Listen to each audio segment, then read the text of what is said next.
السلام علیکم ناظرین، اس ایپیسوڈ کے شروعات میں ہم دیکھتے ہیں عثمان صاحب کو پنجرے میں دیکھ کر پہاڑی پر کھڑی بالا خاتون کہتی ہیں اللہ نے ہماری مدد کی، ہمارے سردار سے سلامت ہیں، اب ہمیں انہیں بچانے کی ضرورت ہے، یہ ہمارا فرض ہے۔ ہولوفیرا کہتی ہے لیکن وہ بہت زیادہ ہیں۔ برہان کہتا ہے وہ جب قبیلے سے نکلیں گے تو ہم انہیں تنگ وادی میں پھنسا سکتے ہیں، تب ہمیں فائدہ ہوگا۔ جرکتائی کہتا ہے ہم اس پنجرے کا دروازہ کھولیں گے چاہے اس کی قیمت کوئی بھی ہو۔ گونچا کہتی ہے ہم پیدل نہیں جا سکتے، ہمیں گھوڑوں کی ضرورت ہے۔ یہ سن کر بالا خاتون توران سے کہتی ہیں توران فوری طور پہ گھوڑے تلاش کرو۔ یہ سنتے ساتھ ہی توران سپاہیوں کے ساتھ نکل جاتا ہے۔ بالا خاتون مزید کہتی ہیں آج سب کچھ ہماری ریاست کے لیے ہے، عثمان صاحب کی جدوجہد ہم سب کی جدوجہد ہے، اللہ ہماری مدد فرما۔ اس کے ساتھ ہی وہ سب پلٹ جاتے ہیں۔ قبیلے میں لوگان التوگا سے کہتا ہے التوگا ہمارے خان کو میرا سلام پیش کرنا۔ اگلے لمحے التوگا عثمان صاحب کو لے کر وہاں سے روانہ ہو جاتا ہے۔ یہ دیکھ کر لوگ پیچھے بھاگتے ہوئے کہتے ہیں ہمارے سردار کو چھوڑ دو، ہمارے سردار کو چھوڑ دو۔ عائشہ بھی البائی سے خود کو چھڑوا کر بھاگ پڑتی ہے اور البائی لوگان سے کہتا ہے خواہ جائے تو خان کا حکم ہی کیوں نہ ہو، عثمان کو زندہ چھوڑنا درست نہیں ہے کمانڈر لوگان۔ تو لوگان کہتا ہے جب تک وہ سانس لے رہا ہے کیا تم حکومت میں اس کے سائے سے ڈرتے ہو؟ ڈرو مت، ہم صرف تمہیں اپنے سائے میں حکومت کروائیں گے۔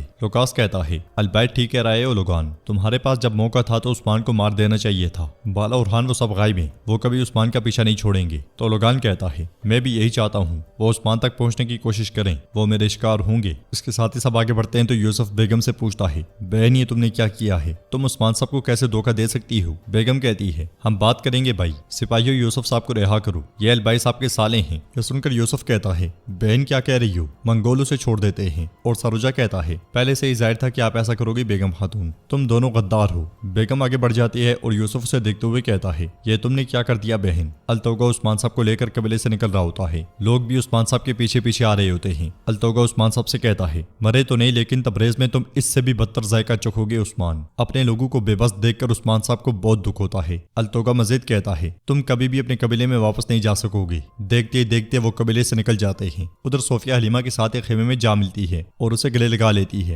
حلیمہ کہتی ہے میں نے آپ کو بہت یاد کیا خالہ۔ تو صوفیہ کہتی ہے تمہاری بدولت عثمان کا دور ختم ہوا، آپ کا کے لوگ صرف ایک ٹوٹا ہوا ریوڑ ہیں۔ حلیمہ پریشان ہوتے ہوئے کہتی ہے لیکن خالہ منگولوں نے بہت زیادہ لوگوں کو مار ڈالا، بہت بچے یتیم ہو گئے ہیں۔ ٹھیک ہے عثمان برا آدمی ہے لیکن وہ ایک اچھا سردار ہے۔ یہ سن کر صوفیہ پریشان ہوتے ہوئے کہتی ہے کیا تم عثمان کا دفاع کر رہی ہو پوئینا؟ وہ شخص جس نے تمہارے والدین کو بے دردی سے مارا ہے اس شخص کا دفاع کر رہی ہو؟ تمہیں ان لاشوں کے درمیان اکیلا چھوڑنے والا آدمی، اگر تمہارے والدین نے ایسے الفاظ سنے ہوتے تو غم سے پھر مر جاتے۔ عثمان نے انہیں تکلیف دے دے کر موت کے گھاٹ اتار دیا۔ یہ سن کر حلیمہ کہتی ہے معافی چاہتی ہوں خالہ، وہ میرے ساتھ بہت خلوص سے رہے۔ صوفیہ کہتی ہے بالا اور عثمان تمہارے ساتھ بہت اچھے رہے، ہاں تم نے سوچا کہ وہ تمہاری پرواہ کرتے ہیں، ایسا ہے نا؟ یہی تو ان کا سب سے بڑا ہتھیار ہے اور تم ان کے جعلی چہروں سے دھوکہ کھا گئی میری چھوٹی چڑیا۔ انہوں نے کبھی تمہاری پرواہ نہیں کی، انہیں صرف ترس آیا۔ حلیمہ کہتی ہے مجھے جب زہر دیا گیا بالا اور عثمان نے ایسے میرا خیال رکھا جیسے میں ان کا خاندان ہوں۔ خالہ عثمان نے کہا کہ وہ میری حفاظت کرے گا۔ باتیں کرتے کرتے حلیمہ خوش بھی ہوتی ہے اور اس کی آنکھیں بھر آتی ہیں۔ یہ دیکھ کر صوفیہ مزید پریشان ہوتے ہوئے کہتی ہے نہیں پوئینا نہیں، ان کی باتیں زہر آلود ہیں، انہوں نے تمہیں اس حال میں ڈال دیا، دیکھو تمہارے ساتھ کوئی نہیں ہے۔